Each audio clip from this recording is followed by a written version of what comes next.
que ens dirà que no hi ha estat. No hi ha estat cap greuge comparatiu, però tot és opinable.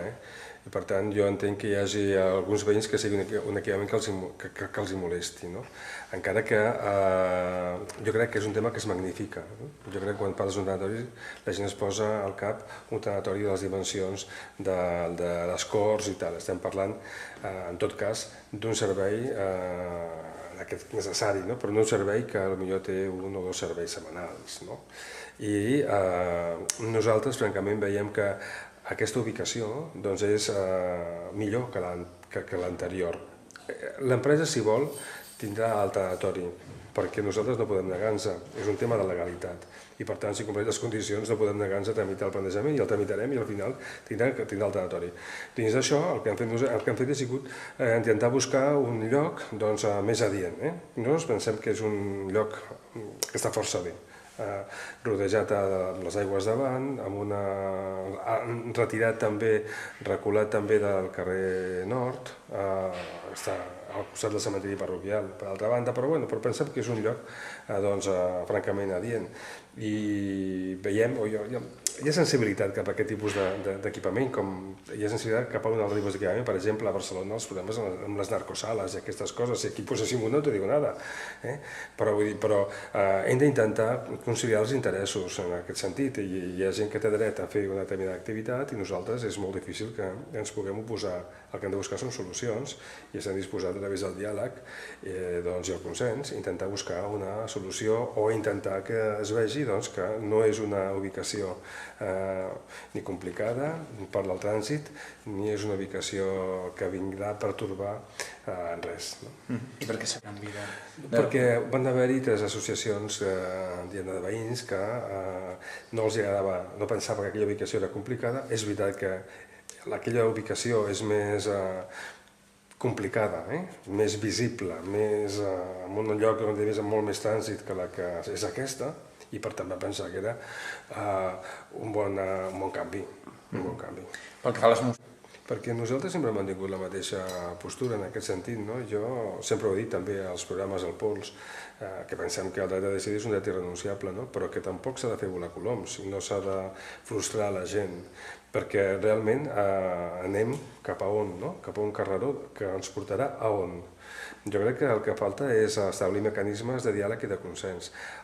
També penso que el tema de la independència no és un tema de 4 dies. Jo vaig dir molt clar que era per mi el més important. Primer, el més important és el concert econòmic. Segon, el tema de la resta de competències. I quan tinguem això, parlem de la independència i amb tranquil·litat. I arribem a veure si podem establir mecanismes que puguin fer que hi hagi un referèndum pactat i legal.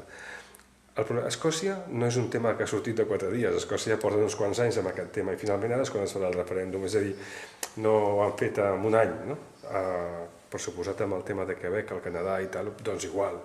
I aquí volem fer-ho en 4 dies, realment. És veritat que hi ha una sèrie d'aconteixements que ho precipiten.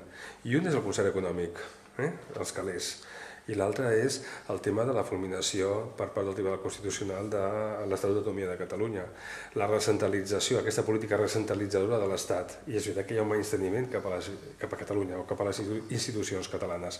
I tot això està provocant que la gent busqui unes noves vies diferents a la convivència habitual amb l'Estat. Nosaltres que pensem que hi ha unes altres vies i per tant apostaríem per un estat federal que seria una evolució de l'estat autonòmic i aquesta és la nostra aposta. No ens poden obligar a que subscrivim una cosa amb la qual no estem d'acord o que pensem que no és la millor.